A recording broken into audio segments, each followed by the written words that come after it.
বাড়িতে জায়গার অভাব পড়েছে আপনার মতো পাড়ার কুচুটে মহিলার। আমার ঘরে কি করব না করব, ওপেনলি করব না আটকে করব, তা বলার আপনি কোন ভেড়ার বাল? যাক, কষ্ট করে এসেছেন যখন কাছে আসেন। আমি এখন ফুল মুডে আছি। আপনার সামনেই না হয় রঙ্গলীলাটা শুরু করি। এতে অনেক কিছু লাইফ শিখতে পারবেন আপনি। বুড়ো বয়সে কাজে দেবে, অ্যাটলিস্ট ভীমরতি বাড়বে। সহসা জিভের তলায় দাঁত চলে গেল মধ্যবয়সী সুদীপা রায়ের। বেয়াদব ছেলেটার অমন বেফাঁস কথাবার্তায় বিরক্তিতে কুঁচকে নিলেন মুখ। চোয়ালের পেশি টান টান করে নিয়ে তখনই দাঁত কিরমিরিয়ে শুধালেন, ছি ছি, শেষমেশ জমিদার বাড়ির সে কি দুর্ভাগ্য এলো। এভাবে খুললাম খুললাম নোংরামো করতে একটু বাচ্ছে না তোমাদের? লজ্জায় বাকরুদ্ধ মাহি। আলগোছে নামিয়ে নিয়েছে চিবুক। যুবকের কোল থেকে নামার বৃথা প্রয়াসে খানিকটা মত্ত হতেই হাতের বাঁধন গাঢ় করলেন রুড মানব। কাপড়ের পাতলা আবরণের উপর দিয়েই খামচে ধরলেন রমণীর নরম উরুর ত্বক। সহসা মৃদু ব্যথার জেরে মুখ বিকৃত করল সপ্তদশী। কণ্ঠ ফুঁড়ে অস্ফুটে বেরিয়ে এলো একটুখানি ব্যথাতুর ধ্বনি, উফ। মুগ্ধ প্রতিক্রিয়াহীন বাদামি চোখ দুটোতে নামিয়েছে একরাশ প্রগাঢ়তা। রমণীর পেলব মুখখানার পানে অটর দৃষ্টি নিবদ্ধ রেখে বলিষ্ঠ ডান হাতটা আলগোছে উঠিয়ে আনল রমণীর নরম ঘাড়ের ত্বকে। সেথা এবার আলতো চাপ প্রয়োগ করছে রুড মানব। ধীরলয়ে নিজের সুশ্রী মুখমণ্ডলের অত্যন্ত সন্নিকটে টেনে আনছে রমণীর পেলব মুখখানা। অথচ সপ্তদশী বড্ড চঞ্চলা। যুবকের লাগামহীন কর্মকাণ্ডের পূর্বাভাস পেয়ে হরিণী চোখ দুটোই ঘৃণার প্রকট ছাপ ফুটিয়ে চিরবিরিয়ে চাপা কণ্ঠে আওড়াল, এতটা নির্লজ্জ হবেন না বিস্ট। আপনার লজ্জা না থাকতে পারে, তবে আমার রয়েছে। তখনই অধর কামড়ে বাঁকা হাসল মুগ্ধ। মাহির ক্ষুদ্র মুখখানা বড্ড কাছে টেনে এনে চোখে রাখল চোখ। তার রুক্ষ অধর যুগল ছুঁই ছুঁই সপ্তদশীর তুলতুলে ওষ্ঠপুটে। ভাবস্রোতে খানিক দুষ্টুমি লেপ্টে পরপরই গমগমে গলায় আওড়াল, আপাতত তোর সকল লাজলজ্জা গরম পানিতে ফুটিয়ে ঠান্ডা করে ঢকঢক করে গিলে নে পিচ্চি, বিকজ আমি এখন আরও নির্লজ্জ হব। মুখাব্যয়ে বোধগম্যহীনতার ছাপ ফুটল মাহির। ভ্রুযুগল খানিকটা কুঞ্চিত হতেই অধর বরাবর অতর্কিত আক্রমণ বসালেন নির্লজ্জ মাফিয়া বিস্ট। রমণীর তুলতুলে ওষ্ঠপুটে বেগতিক আশ্লেষী ভঙ্গিতে আধিপত্য বিস্তারে মত্ত হলেন তিনি। রমণী হতবম্ব, সেই সঙ্গে লজ্জিত বড্ড। ওষ্ঠপুটে চলমান আগ্রাসী হামলায় গা সইতে না সইতেই তার ক্ষুদ্র বদনে লেপ্টে গেল রুডমানবের শক্তপোক্ত বাঁ হাতের বেপরোয়া স্পর্শ। তখনই নিঃশ্বাস আটকে যাবার উপক্রম মাহির। চোখ দুটো খিচে নিয়েছে এক প্রকার। নরম হাত দুটোর মখমলি আঙুলের ডগাগুলো এতক্ষণে দেবে গিয়েছে বলিষ্ঠের রুক্ষ বক্ষ ভাঁজে, বসাচ্ছে নিজেদের নখর চিহ্ন। অথচ সেদিকে ভ্রুক্ষেপহীন মুগ্ধ। ডান হাতের রুক্ষ তালুতে রমণীর তুলতুলে ঘাড়ের পেশি আটকে রেখে বাঁ হাতের উৎকট স্পর্শে ভেঙে দিচ্ছে রমণীর ক্ষুদ্র লাজের দরজা। মাহি দুর্বল হচ্ছে ক্রমশ। যুদ্ধে পরাস্ত সৈনিকের তকমা পাবার পূর্বে বীরাঙ্গনার ন্যায় ফের মুচড়ে উঠল রমণী। বলিষ্ঠের শক্ত বাঁধনে আটকে থেকেও ডানা ঝাপটালো বার কয়েক। রমণীর এরূপ ব্যর্থ প্রয়াস উপলব্ধ হতেই চুম্বনের নিবিড়তা বাড়ালেন অভদ্র মাফিয়া বিস্ট। বাড়ালেন রুক্ষ হাতের বেপরোয়া স্পর্শের গভীরতা। ওদিকে দুই কপোত কপতির এহেন বেলাজা কর্মকাণ্ড দেখে নাকমুখ কুঁচকে বসেছেন সুদীপা রায়। তড়িঘড়ি করে মুখ লুকোলেন শাড়ির আঁচলে। মুখাব্যয়ে চরম মাত্রার অসন্তুষ্টির ছাপ ফুটিয়ে মুখ ঝামটি দিয়ে সরে গেলেন দুয়ারের কাছ থেকে। পা চালাতে চালাতে দাঁত খিঁচে আওড়ালেন, নষ্ট ছেলে কোথাকার। অথচ এর গায়ে নাকি রাশিয়ার অত বড় মানুষটার রক্ত বইছে। চুম্বনের দীর্ঘ আবেশ কাটিয়ে সদ্য অধর যুগল বিচ্ছিন্ন করলেন সুদর্শন। পরপরই মিলন ঘটালেন সপ্তদশীর নিভু নিভু আখিদ্বয়ের সনে।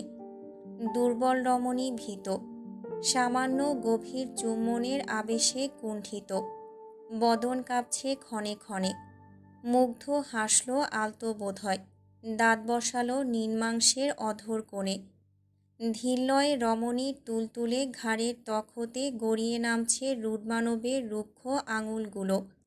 মুহূর্তব্যয়ে তারা আচানক ছুঁয়ে দিল মাহির তীর করে কাঁপতে থাকা সিক্ত অষ্টপুট। জখমের উপর জখম পড়ায় দাগ বসেছে সেথায়, তাজা লৌহর ক্ষীণতম উপস্থিতি স্পষ্ট। যুবকের রুক্ষ বৃদ্ধাঙুলখানা আলতো করে ঘষে দিল জায়গাটুকু। হুটহাট ব্যথার উপশমে মুহূর্তেই রমণীর ঠোঁটের ফাঁক গলিয়ে অস্ফুটে বেরিয়ে এলো ব্যথাতুর ধ্বনি। যুবক মন্ত্রমুগ্ধের ন্যায় শুনল শব্দটুকু। গভীর দৃষ্টে অপলকভাবে তাকিয়ে রইল মেয়েটার আহত অষ্টপুট পানে। কণ্ঠে ব্যাপক শান্তভাব ঢেলে শুধালো, আমি বড় বিধ্বংসী পিচ্চি, যার সন্নিকটে এলে বিধ্বস্ত হওয়াটা বড্ড স্বাভাবিক। অশ্রুসজল চোখ দুটো রমণীর, নত হয়ে আছে সেই কখন থেকে। যুবকের বোধহয় ইচ্ছে হলো রমণীর ছলছলে চোখ দুটোই ডুব দিতে, যার ভাবাবেগে সে তৎক্ষণাৎ আঁকড়ে ধরল মাহির নরম সরম চোয়ালখানা। মুহূর্তেই জমে গেল মাহি। নাকের পাটা ফুলিয়ে একত্রিত করল নিজের ঘোলাটে দৃষ্টিজোড়া। নির্দয়ের মুখ অভিব্যক্তি তখনই রং পাল্টাল। এক অদৃশ্য আধিপত্যের জানান দিয়ে ফের হিসিয়ে আওড়াল, আমি বড্ড রুট সিগনোরা, ভীষণ খারাপ আমি। একটুখানি ছুঁয়ে দিলে তীব্র ব্যথায় জর্জরিত যে হতেই হবে, but don't worry my girl. যতবার আমার স্পর্শে তোর বদনে ক্ষত হবে, ঠিক ততবার তোর ওই ক্ষততে মলম হিসেবে না হয় আমি লেপ্টে যাব। সহসা ফুপিয়ে ওঠে মাহি। অন্তকোণের উদ্ভট বেয়াদবির রেশে আটকা পড়ে সদ্য কর্তিত লাউলতার ডগার ন্যায় মুষড়ে পড়ল রুদ্মানবের রোমহীন প্রশস্ত বক্ষে। সহসা ঢুলে পড়া দুর্বল মানবীকে বলিষ্ঠ দুই হাতের দৃঢ় বন্ধনে আগলে নেয় লোকে মুখে চর্চিত হার্টলেস মাফিয়া বিস্ট। আটকে নেয় নিজের রুক্ষ বক্ষ পিঞ্জরে। নিষ্পাপ রমণী অশ্রু বিসর্জনে মত্ত। কেঁদে কুটে ভাসাচ্ছে রুদ্মানবের লোমহীন উন্মুক্ত বুক। মুগ্ধ থামালো না মেয়েটাকে, উল্টো আলগোছে জড়িয়ে রাখল নিজের সনে। কাঁদতে কাঁদতে হেঁচকি তোলবার জোগাড় হয়েছে মাহির। তার টের পেতেই যুবকের উদ্বিগ্নতা বাড়ল বোধহয়। সে তড়িঘড়ি করে হাত উঠিয়ে আনল ক্রন্দনরত রমণীর মাথার উপর। উদ্বিগ্ন ভারী কণ্ঠে আওড়াল, হুস, কাঁদে না, নয়তো মাথা ব্যথা করবে। আমি এখন ফুল মুডে আছি সিগনোরা। এক্ষুনি একটু আধটু হাঙ্কি পাঙ্কি করতে না পারলে শান্তি হচ্ছে না আমার, তাই এখনই কাঁদিস না। কান্নাটুকু জমিয়ে রাখ, আর একটু পর এমনিতেই কাঁদতে হবে। তৎক্ষণাৎ কান্নার বেগ বেড়ে গেল সপ্তদশীর। রুদ্মানবের বলিষ্ঠ হাত দুটো গা থেকে সরানোর প্রয়াসে ক্ষুদ্র বদনে তুলল ঝংকার, কিন্তু বালাইসার। লোকটার ইস্পাত দৃঢ় হাত দুটো থোড়াই নড়ল জায়গা থেকে। মাহি অতিষ্ঠ এই পর্যায়ে। নাক টেনে টেনে ঝাঁঝিয়ে আওড়াল, হাত সরান আমার গা থেকে। কথাটা মোটেও কানে তোলেনি মুগ্ধ। উল্টো নরম তালে আঁকিবুকি চালাতে লাগলো মাহির মাথার উপর। বোকা মানবী শান্ত হতে গিয়েও হচ্ছে না যেন। নাক ফুলিয়ে মোটা কণ্ঠে ফের বলে বসল, ছাড়ুন আমায়। সহসা গালের ভাঁজে জিভ ঠেলল মুগ্ধ। এক মুহূর্ত মৌন থেকে পরক্ষণেই গমগমে গলায় শুধালো, তুই কি জানিস তুই রেগে থাকলে তোকে ঠিক কতটা হট অ্যান্ড সেক্সি লাগে? এই ওয়েট ওয়েট, এটা আগে ভাগে টের পেয়ে কি তুই আমায় সিডিউস করতে চাচ্ছিস পিচ্চি? তরিত নাক মুখ কুঁচকে গেল মাহির। ঝাঁজ ছড়িয়ে গেল ক্ষুদ্র পেলব মুখখানায়। তিক্ত বিরক্ত মেজাজে তেতো কণ্ঠে পরপরই শুধালো, ছি, ছি। রমণীর কথার পিঠে ব্যঙ্গাত্মক স্বর আওড়ালো রুড মানব। দাঁত পিষে হাসল পরক্ষণেই। রয়ে শয়ে ভরাট কণ্ঠে বলে উঠল, চল সিগনোরা। অবোধ মাহি। ভ্রুযুগল অলক্ষ্যে কুঁচকে নিয়ে পাল্টা প্রশ্ন ছড়ে সপ্তদোষী। কোথায়? বাঁকা হাসে মুগ্ধ। ধীরলয়ে শক্তপোক্ত হাতখানা নামিয়ে আনে মেয়েটার মেদহীন বাঁকানো কোমর বরাবর। সেথায় খানিক রুষ্ট চাপ বসিয়ে হুট করেই দুষ্টু কণ্ঠে শুধালো, বেড কাঁপাতে। বোধগম্যহীনের ন্যায় ঠোঁট উল্টায় মাহি। বোকা শোকা ভাবভঙ্গিমায় ধীরলয়ে মাথাটা সামান্য উঁচিয়ে দৃষ্টিতাক করল মুগ্ধর পানে। হতবম্ব কণ্ঠে জিজ্ঞেস করল, মানে? তৎক্ষণাৎ প্রত্যুত্তর করেনি মুগ্ধ। নির্বিকার ভঙ্গিতে তাকিয়ে রইল খানিকক্ষণ। বোকা রমণীর উৎসুক দৃষ্টিজোড়া তার পানে নিবদ্ধ। বোধহয় কাঙ্ক্ষিত উত্তরের অপেক্ষায়। মুগ্ধ আলগোছে জিভ ঠেলে অধর ভেজাল। দৃষ্টিজোড়া শুরু করে নিয়ে জিজ্ঞেস করল, বুঝিসনি? নির্বোধের ন্যায় দুই ধারে মাথা নাড়ায় মাহি। তা দেখে জনাবের দুষ্টু ভঙ্গিমা বাড়ল বোধহয়। তৎক্ষণাৎ বিজ্ঞের ন্যায় অভিব্যক্তি ধরে রেখে শুধালো, wait, let me show you. উত্তর জানতে বড্ড আগ্রহী মাহি। কৌতূহলী চোখ দুটো মানবের পানে নিবদ্ধ। এরই মধ্যে নিজের বলিষ্ঠ হাত দুটোর সম্মুখে নিয়ে আসে মুগ্ধ। রমণীকে দেখিয়ে দেখিয়ে বাঁ হাতের বৃদ্ধা এবং তর্জনীর সাহায্যে একখানা গোলাকৃতি বানিয়ে অপর হাতের মধ্যমা তাক করল তাতে। মুহূর্তের কৌশলে ইঙ্গিত দেখালো বাজে কিছুর। অমনি বিস্ফোরিত রূপ ধরল মাহির চোখ দুটো। বিষিয়ে গেল মন। ঘৃণায় গা গুলিয়ে ওঠার উপক্রম বেচারির। নাক মুখ কুঁচকে দাঁত খিচে বলে ওঠে, জানোয়ার লোক একটা। সকাল সকাল হতে না হতেই শুরু হয়ে গেল আপনার লুচুগিরি। অসভ্য, বেয়াদব লোক। গালি খেয়েও ঠোঁটের কোণে হাসি ধরে রাখার সুকৌশলে কৌশলী মুগ্ধ। বেয়াদবের ন্যায় ঠোঁট কামড়ে হাসছে আর দুষ্টু দৃষ্টে তাকিয়ে আছে মেয়েটার পানে। মাহি দাঁত কিরমির করছে এই পর্যায়ে। ঝাঁজ দেখিয়ে ফের বলে ওঠে, চোখ নামান অসভ্য লোক। আমার দিকে মোটেও এমন অসভ্য নজরে তাকাবেন না। গাছাড়া ভাব ধরলেন যুবক। ধীরলয়ে শক্তপোক্ত হাতটা ঘুরিয়ে এনে রাখল নিজের মাথার নিচে। দৃষ্টিজোড়া অপরিবর্তিত রেখে গমগমে গলায় বলে ওঠে, তোকে ছাড়া আর কার দিকে এমন করে তাকাবো শুনি? যথাতথা ক্ষুদ্র মুখখানা গম্ভীর হল সপ্তদশীর। লাজুক বদনে নামল খানিক স্থিরতা। রয়ে শয়ে রুড মানবের কোলে উঠে বসলেন বোকা মানবী। নজর রাখলেন ঝুঁকিয়ে। কণ্ঠে ভারী গাম্ভীর্যের ছাপ ফুটিয়ে সময় নিয়ে আওড়ালেন, মানুষের অভাব আছে আপনার? দুই একটা উদাহরণ দিয়ে দেখি। এক লহমায় স্থবির হলো মাহি। ক্ষুদ্র চোয়ালের পেশি টান টান করে নিয়ে ঝাঝালো কণ্ঠে পরপরই শুধালো, শুনলাম কে নাকি মিসেস টুবি অধীর রায় হতে যাচ্ছে। তরাক বাদামি চোখ দুটোই তীক্ষ্ণতা ভর করল রুড মানবের। অজানা উপলব্ধিতে বিস্ময় লেপ্টে গেল সম্পূর্ণ মুখমণ্ডলে। এক মুহূর্ত মৌন থেকে ছেলেটা হুট করেই ভ্রু বাঁকালো। কণ্ঠে সন্দিহান ভাবভঙ্গি ফুটিয়ে শুধালো, জলে? তখনই দৃষ্টি উঁচায় মাহি। এক প্রকার থতমত খেয়ে আমতা আমতা স্বরে প্রত্যুত্তর করে, কি কি জ্বলবার কথা বলছেন আপনি? রুড মানব বড্ড বেয়াদব। মেয়েটার মনের অবস্থা খানিক টের পেতেই জ্বালাতন বাড়ালেন তিনি। বিজ্ঞের ন্যায় এদিক ওদিক নাক বাড়িয়ে টানলেন জোরালো নিঃশ্বাস। সময় নিয়ে স্নিগ্ধ গলায় আওড়ালেন, তেমন কিছু না। কোত্থেকে যেন ভীষণ পোড়া পোড়া গন্ধ পাচ্ছি মনে হচ্ছে, তাই জিজ্ঞেস করলাম, জ্বলছে নাকি কিছু? নাক ফোলায় মাহি। মুখ ঝামটি দিয়ে বলে ওঠে, হোয়াট ননসেন্স। আপনার নাকে নির্ঘাত সমস্যা দেখা দিয়েছে, ডাক্তার দেখান গিয়ে যান। হাসল মুগ্ধ। মুক্ত হাতটা আলগোছে বাড়িয়ে দিল মেয়েটার দিকে। রমণীর নরম তুলতুলে কবজি সন্ধি আঁকড়ে ধরে বলতে লাগলো, ডাক্তারের কি দরকার, তুই আছিস না? তুই থাকতে। আহ! মুহূর্তেই বাঁক আটকাল মুগ্ধর। চোখ দুটো বিস্ফোরিত হলো পরপরই। মেয়েটা ওভাবে গোঙালো কেন? কি হয়েছে ওর হাতে?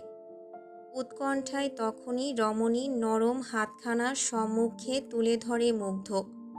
অমনি দৃশ্যপটে দৃশ্যমান হলো সদ্য ফোসকা পড়া রমণীর দুটো আঙুল। লালচে ভাব ধরেছে সম্পূর্ণ হাতের তালুতে। তৎক্ষণাৎ মুখের অভিব্যক্তি পাল্টে গেল মাফিয়া বিস্টের। চোখ দুটোতে ছড়িয়ে গেল আগুন। সে তখনই এক ঝটকায় উঠে বসল শোয়া ছেড়ে। এক হাতে মানবীর কোমর আঁকড়ে রেখে অন্য হাতে আলতো করে চেপে রাখল ফোসকা পড়া হাতটা। বিশাল হুঙ্কার ছুঁড়ে আওড়ালো, কি হয়েছে তোর হাতে? ফোসকা পড়ল কিভাবে? কি করেছিস তুই? কোথায় গিয়েছিলি? উত্তর দে সিগনোরা, তাড়াতাড়ি উত্তর দে। রুডমানবের বিকট হুঙ্কারে কেঁপে ওঠে মাহি। ভয়ার্ত ঢোক গিলে আমতা আমতা করে কোনো মতে শুধায়। ঘরের ওয়াশ বেসিনের ফসেট থেকে গরম পানি বের হচ্ছিল। মুহূর্তে চোয়াল শক্ত হলো মাফিয়া বিস্টের। রাগে থরথর করে কাঁপতে লাগলো শুভ্র মুখশ্রী। সাপের ন্যায় ফোঁস করতে করতে ফের ক্ষুব্ধ বাঘের ন্যায় গর্জন তুলে বলে ওঠে, কোন বাস্টার্ডের এত ইচ্ছে হলো আমার হাতে মরার? চল তো দেখি। বলতে বলতেই হালকা ওজনের রমণীকে এক ঝটকায় কাঁধে তুললেন রুডমানব। পায়ের গতিতে লম্বা লম্বা টান বসিয়ে বেরুলেন কক্ষ ছেড়ে। চারিদিকে হুলস্থুল কাণ্ড। মানুষের ভিড়ের নিবিড়নে পা ফেলা দায় যেন। বাতাসের তীব্রতায় ভেসে আসছে আশেপাশের মানুষজনের কানাঘুষার ফিসফিসানো। অদূরে ঘরের দরজার নিকট বিধ্বস্ত অবস্থায় পড়ে আছেন এক অপ্সরা। ফোলা ফোলা পেটটা তার কোনো মতে ঢেকে ঢুকে রাখা শাড়ির পাতলা আবরণে। অপ্সরার মাথার সন্নিকটে বসে আছেন বেশ কজন প্রৌঢ়া। হায় হায় শব্দধ্বনিতে মুখরিত তাদের কণ্ঠস্বর। উদ্বিগ্নতায় পানি ঢালছেন অচেতন অপ্সরার মাথার তালুতে। কয়েক জোড়া ব্যস্ত কদম এহেন উৎসুক জনতার ভিড় ঠেলে এগিয়ে এসে দাঁড়ালো বিশাল এক কারুকার্যে শোভিত কাঠের দরজার পানে। ঠেলে ঠুলে কোনো মতে কক্ষে প্রবেশ করলেন তারা। Vincent is no more, he committed a bloody hell suicide, oh God. যুবক তখনই নিজের শুকনো অধরজোড়া নাড়ালো। ঘোলাটে দৃষ্টিযুগল সম্মুখে তাক করে রেখে কাঁপতে কাঁপতে অস্ফুটে আওড়ালো, Vincent Mirza Romenio, Vincent, Vincent. ঘামাচ্ছেন হিমাংশু রায়। কল্পনার মানসপটে ভেসে ওঠা অতীতের টুকরোগুলো আজও জ্বালাচ্ছে তাকে। অস্থিরতায় দুই হাতে খামচে ধরেছে গায়ের ব্ল্যাঙ্কেটটা। চোখ দুটো বুজে রেখেই একনাগাড়ে আউড়ে যাচ্ছেন, ভিনসেন্ট, রোমেন, রোমেন। এদিকে সদ্য শোবার কক্ষে পা রাখলেন সুদীপাড়ায়। তিক্ত বিরক্ত মেজাজে বিড়বিড়িয়ে যাচ্ছেন কত কিছু। গটগট পায়ে বিছানার ধারে এগিয়ে আসতেই দৃষ্টিজোড়া হুট করে থমকালো তার। হিমাংশু রায়ের অমন ঘুমের ঘোরে প্রলাপ দেখে তখনই বিচলিত হলেন কর্তাগিন্নি। নিজের তিক্ত বিরক্ততা ভুলে গিয়ে মুহূর্তেই ছুটে এলেন স্বামীর পানে। চটজলদি দুই হাতে কর্তার গা ধাক্কা দিতে দিতে অস্থির কণ্ঠে ডাকলেন, নীরুর বাবা, ও নীরুর বাবা, বলি কি হলো তোমার? এমন ঘুমের ঘোরে বিড়বিড় করছো কেন? নীরুর বাবা। সহসা ঘুম ভাঙল মধ্যবয়স্ক হিমাংশু রায়ের। ছলো ছলো চোখ জোড়া তার হুট করেই সরালো নিজেদের পর্দা। বুকের ওঠানামার গতি বড্ড অগোছালো তার। মুখ হাঁ করে টানছেন নিঃশ্বাস। সম্মুখে অস্থির সুদীপাড়ায়। তড়িঘড়ি করে এগিয়ে এসে স্বামীর বুকের উপর হাত দিয়ে মালিশ করতে লাগলেন অনবরত। অস্থির গলায় শুধালেন, কতবার করে বলেছি রাতে শোবার আগে ঘুমের ওষুধগুলো খেয়ে তারপর ঘুমাবে, কিন্তু না, আমার কথা থোড়াই শুনবে তুমি। অস্থিরতায় ঘেমে নিয়ে একাকার হিমাংশু রায়, বুক করছে ধড়ফড়। ধীরলয়ে শোয়া ছেড়ে উঠলেন তিনি। শুকনো ঢোক গিলে হাতের ইশারায় স্ত্রীকে বোঝালেন পানি দিতে। যথাতথা আজ্ঞাকারী পত্নী সুদীপা রায় তড়িঘড়ি করে বেডসাইড টেবিল হতে পানি ভর্তি গ্লাসটা তুলে এনে আলগোছে বাড়িয়ে দিলেন স্বামীর পানে। কাঁপা কাঁপা হাতে গ্লাসটা কোনো মতে ঠোঁটের আগায় তুললেন হিমাংশু রায়। এক ঢোকে গিলে ফেললেন প্রায় অর্ধেকটা পানি। পরক্ষণে কিছুটা শান্ত হয়ে বসে রইলেন গম্ভীর মুখে। পাশ থেকে সুদীপা রায় আলতো করে হাত রাখলেন স্বামীর কাঁধে। সন্দিহান গলায় আওড়ালেন, আবার ওই দুঃস্বপ্ন দেখেছ? কপালে এখনও ঘামের আবরণ লেপ্টে আছে হিমাংশু রায়ের। কণ্ঠ ভারী দুর্বল। সিক্ত অধৈর্যরা কোনো মতে নাড়িয়ে চাড়িয়ে আওড়ালেন তিনি, বরাবরের ন্যায়। সহসা বুক চিরে এক ফালি দীর্ঘ নিঃশ্বাস বেরিয়ে এলো কর্তা গিন্নির। মুখে কুলু পেটে বসে রইলেন চুপচাপ। হিমাংশু রায় ফের পানির গ্লাসে চুমুক বসালেন। ঠিক তখনই অন্দরমহলের প্রশস্ত অঙ্গন হতে ধেয়ে এলো কারো বিকট হুঙ্কার। কোন বাস্টার্ড বাড়িতে প্ল্যাম্বিংয়ের কাজ করেছে? Just answer me, you bloody asshole. এহেন বিকট হুঙ্কার ধ্বনি কর্ণকুহরে পৌঁছাতেই নাকে মুখে উঠে যাচ্ছে তাই অবস্থা হিমাংশু রায়ের। কাশতে কাশতে বেচারা বুক চেপে ধরলেন তখনই। ভরকানো কণ্ঠে অবোধের ন্যায় শুধালেন, কি হলো? অধীর এভাবে চেঁচাচ্ছে কেন? অলক্ষ্যে শুকনো ঢোক গিললেন সুদীপা রায়। মুখটা করলেন কাচুমাচু। তা বুঝি আর দৃষ্টে বেশ খেয়াল করলেন হিমাংশু রায়।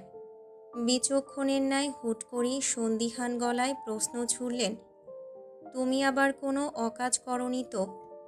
চোর ধরা পড়ে গেলে যেমন মুখভঙ্গি প্রকাশ করে, ঠিক তেমনই ভাব ধরলেন সুদীপা রায়। নতমুখে চিবুক ঠেকালেন গলার কাছে। ওদিকে ক্ষুব্ধ বাঘের ন্যায় একাধারে গর্জে যাচ্ছে মুগ্ধ। সে কণ্ঠধ্বনি কানে পৌঁছাতেই উদ্বিগ্ন হলেন হিমাংশু রায়। স্ত্রীর পানে কটমট দৃষ্টিতে তাকিয়ে থেকে দাঁত খিঁচে আওড়ালেন, তোমার এসব আগাম কাজকর্মগুলো আমার কাছে একদম বিষাক্ত লাগে সুদীপা। কোন দিন যেন এসবের জন্য অধীরের হাতে অকালে প্রাণটা খোয়াও।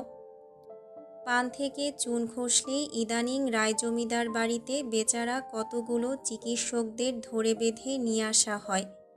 এই নিয়ে বিরক্তির শেষ নেই চিকিৎসকদের। তবে মুখ ফুটে বিরক্তি প্রকাশ করে থোড়াই যার যার গরদান দেবে। মিনিট বিশেকের জরুরি তলবে ফের এক রমণীর চিকিৎসায় ব্যস্ত হলেন কলকাতার দক্ষ চিকিৎসকেরা। সামান্য দুটো আঙুলে ফোসকার চিকিৎসায় সে কি ব্যস্ততা তাদের। মুখ ভর্তি বিরক্তির ছাপ নিয়েই করে যাচ্ছেন চুপচাপ। ভীত সন্ত্রস্ত মাহি নতমুখে রানীর ন্যায় বসে আছে মখমলি বিছানার একদম মাঝামাঝি। তার চারপাশে দক্ষ চিকিৎসকদের ভিড়। টুকটাক সেবা শুশ্রূষায় দুই তিনজন মত্ত থাকলেও বাকিরা কাজের অভাবে মশা তাড়াচ্ছেন দাঁড়িয়ে থেকে। জোরপূর্বক তুলে আনায় সে কি বেহাল দশা তাদের। কক্ষের বাইরে পাহারারত সশস্ত্র গার্ডস, যাদের ভয়ে কুণ্ঠিত চিকিৎসকেরা। খোলা দুয়ার হতে ভেসে আসছে রুডমানবের গর্জন ধ্বনি। কি যে কি করছে তিনি কে জানে। মাহি বিরক্ত। লোকটার এহেন মাত্রাতিরিক্ত পাগলামিতে বিরক্ত সে। নাকমুখ কুঁচকে বসে আছে চুপচাপ। I am asking you something bastard. বাড়িতে প্ল্যাম্বিংয়ের কাজ কে করেছে? লহুতে মাখামাখি অবস্থা কানাইয়ের শ্যামলা মুখশ্রী। ললাটের উপরিভাগ ফেটে যাচ্ছে তাই অবস্থা হয়েছে। বেচারা কেমন নিভু নিভু চোখে পলক ফেলছে। দুর্বলতায় অসাড় তার দেহ। মুগ্ধ হিংস্র হয়েছে ফের। ধৈর্যের অভাবে আবারও নিজের শক্তপোক্ত হাতের জোরালো পাঁচ বসালো কানাইয়ের নাক মুখ বরাবর। অমনি বেচারা আহতের নাক মুখ থেতলে গেল বোধহয়। ছিটকে বেরুলো লৌহ। অন্দরমহলের প্রশস্ত করিডোর থেকে তখনই ভেসে এলো কানাইয়ের স্ত্রীর আত্মচিৎকার।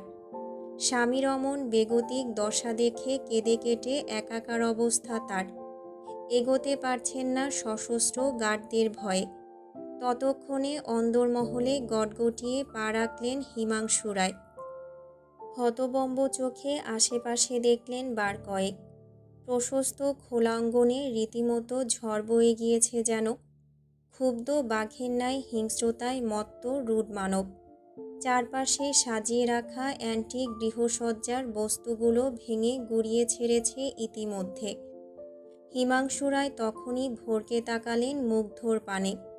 দৃষ্টিজোড়া কানাইয়ের পানে নিবদ্ধ হতেই আটকে ওঠেন তিনি। সহসা পায়ের গতি বাড়িয়ে এগিয়ে এলেন মুগ্ধর সন্নিকটে। হতবুদ্ধির ন্যায় বলিষ্ঠের হাতটা সামান্য ধরতে গেলেই আচমকা হাতঝাড়া দিয়ে ওঠে মুগ্ধ। সেই ঘটনার আকস্মিকতায় বেচারা মধ্যবয়স্ক কেমন ছিটকে সরে গেল কয়েক কদম পেছনে। নিজেকে সামলানোর প্রয়াস চালানোর পূর্বেই কর্ণকুহরে ভেসে এলো মুগ্ধর ক্ষুব্ধ গর্জন। Don't you dare to touch me বান্দির ছেলে, দূর থেকে কথা বল। বাক্রুদ্ধ হিমাংশু রায় নির্বাক ভঙ্গিতে তাকিয়ে রইলেন কেবল। মুগ্ধ ফের হাত উঠালো কানাইয়ের দিকে। এতক্ষণে বেচারা কানাই মুখ খুলল। কাঁপতে কাঁপতে দুর্বল কণ্ঠে আওড়ালো, শিবু। শিবু এই বাড়ির পুরাতন প্লাম্বার। কথাটা জিভ খসতে না খসতেই অদূরের করিডোর দিয়ে হুট করেই বাতাসের বেগে ছুট লাগালো কেউ। কে গেল অমন করে? মাফিয়া বিস্টের বাজ পাখির ন্যায় তীক্ষ্ণ দৃষ্টিজোড়া মুহূর্তেই তাক হলো সেথায়। দৈবাৎ শক্তিতে ঘাটটা সামান্য বাঁকিয়ে হুঙ্কার ছুড়লেন গার্ডদের উদ্দেশ্যে, ওকে নিয়ে আয়। যত্রতত্র ছুটলেন গার্ডেরা। দক্ষ অ্যাথলেটের ন্যায় দৌড়ে গেলেন শিবুর পেছনে। এদিকে মুগ্ধ মহাশয় খানিক স্থির হলেন। দম্ভীর ন্যায় পাহাড়সম দেহটা খানিক নাড়িয়ে চাড়িয়ে দাঁড়ালেন অঙ্গনের ঠিক মাঝামাঝিতে। পেটানো দেহখানা উন্মুক্ত তার। নাভি কমলের বড্ড নিচে ট্রাউজারের কাত।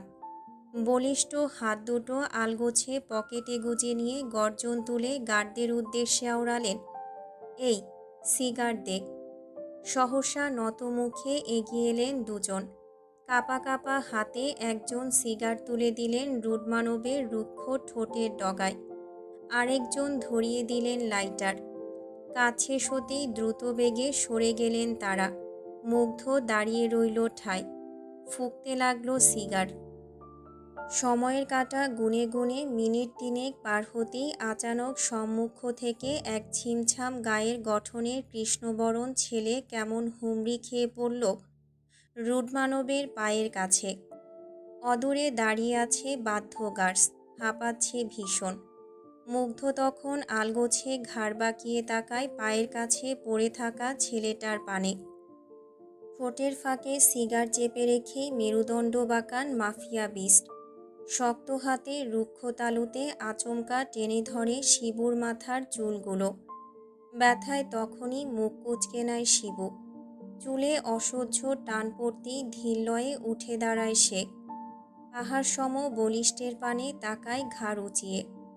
দুই হাত ত্রস্ত জোর করে অনুনয়ের সুরে বলে, আমি কিছু করিনি দাদাবাবু, আমার কোনো দোষ নেই। সহসা বাঁকা হাসল মুগ্ধ। অন্য হাতে ঠোঁটের কোণ থেকে সিগারটা নামিয়ে এনে তা মুহূর্তেই চেপে ধরল শিবুর বুক বরাবর। এহেন হিংস্র কর্মকাণ্ডে আত্মচিৎকারে ফেটে পড়ে শিবু। অথচ রুডমানব কেমন ঠান্ডা কণ্ঠে শুধালো, তাহলে পালালি কেন? মুখে বাক নেই শিবুর। কর্তাগিন্নির বড্ড উপকার রয়েছে তার উপর। কৃতজ্ঞতায় থোড়াই জাহির করবে তার নাম। বেচারা চুপ করে সয়ে গেল বুকের জ্বলুনি।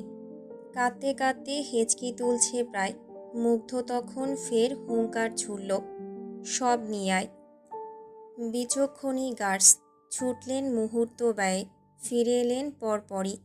সঙ্গে নিয়ে এলেন বেশ বড়সড় একখানা সিলভারের পাত্র। কয়েকজনের হাতে বেশ কিছু জার। পাত্রটা রাখা হলো অদূরে। তাতে রয়ে সয়ে ঢালা হলো জার ভর্তি তরলগুলো। উন্মুক্ত বাতাসের সংস্পর্শে আসতেই তরল থেকে কেমন এক ধরনের উটকো গন্ধ বেরোচ্ছে, ধোঁয়াও বেরোচ্ছে বেশ। মুগ্ধ পা চালালো তখনই। শিবুর চুলগুলো হাতের মুঠোয় চেপে রেখে এগোচ্ছে সে। তরল ভর্তি সিলভারের পাতের সন্নিকটে এসে আচানক শিবুর বাঁ হাতটা টেনে ধরে চুবিয়ে দিল তরলে। অমনি বেচারার আত্মচিৎকারে কম্পিত হলো রায়জমিদার বাড়ির প্রতিটা দেয়াল। উদ্বিগ্ন মাহি তৎক্ষণাৎ নিজের কক্ষ ছেড়ে বেরিয়ে এলো। রেলিংয়ের ধার ঘেঁষে দাঁড়িয়ে থেকে নিচে চোখ ফেলতেই দেখল মাফিয়া বিস্টের হিংস্রতার নিদর্শন। সহসা কেঁপে ওঠে মাহি। ভয়ে তটস্থ হয় তার সর্বাঙ্গ। পা দুটো অসারতায় ডুবতে চাইলেও রমণী ছুটল ত্রস্ত কদমে। এদিকে মুগ্ধর হিংস্রতা চলমান। বেচারা শিবুর বাঁ হাতটা এক প্রকার ঝলসে গিয়েছে অ্যাসিডের ঘনত্বে। ডান হাতটাও ইতিমধ্যে ডুবেছে উটকো তরলে। বেচারা গলা ফাটিয়ে চেঁচাচ্ছে ভীষণ, কাঁদতে কাঁদতে বেহাল দশা। অথচ তার এহেন দহনে মোটেও মায়া হলো না নির্দয় মানবের। উল্টো শক্ত হাতে শিবুর ঘাড় চেপে ধরল কেমন। জোরালো শক্তিতে শিবুর মাথাটা তরলে ডোবাতে উদ্যত রুড মানব। ঠিক তখনই হাওয়ার বেগে ছুটে এলো দুটো নরম তুলতুলে হাত। ঝুঁকে থাকা নির্দয় মানবের ক্লিনশেপ রুক্ষ গালে আচমকাই বসালো দুটো শীতল হাতের পরশ। মুহূর্তেই থমকালো পরিবেশ। থমকালো মাফিয়া বিস্টের জোরালো হাতের শক্তি। অগ্নিদৃষ্টিযুগল সম্মুখে তাক হতেই দেখা গেল সপ্তদশীর পেলব মুখখানা। কর্ণকুহরে তখন ভেসে এলো রমণীর হৃদয় নিংড়ানো বাক্য দুটো, বিস্ট, আমার বিস্ট। থমকায় মুগ্ধ, থমকায় তার সকল হিংস্রতা। এক মুহূর্তের জন্য থেমে গেল তার হৃদস্পন্দন। দৃষ্টিযুগল থেকে সরে গেল অদৃশ্য অগ্নি স্পৃহা। শক্ত হাতে রুক্ষ তালু বোধহয় ঢিলে হলো তার। সুযোগটা কাজে লাগায় শিবু। প্রস্তুর সরে গেল পেছনে। এদিকে মাহি শান্ত। ধীরলয়ে রুডমানবের গালে হাত বুলাতেই আবেশে চোখ দুটো আপনা আপনি বুজে নিল নির্দয় বিস্ট। শুকনো অধৈর্যরা জিভ ঠেলে খানিক ভিজিয়ে নিয়ে ফের ঘাড় বাঁকিয়ে আচ্ছন্ন দৃষ্টে তাকালো মেয়েটার পানে। মাহি নাক টানল। কেমন ভগ্ন কণ্ঠে আওড়ালো, এতটা হিংস্র হতে নেই বিস্ট। আপনাকে আমার ভীষণ ভয় করছে।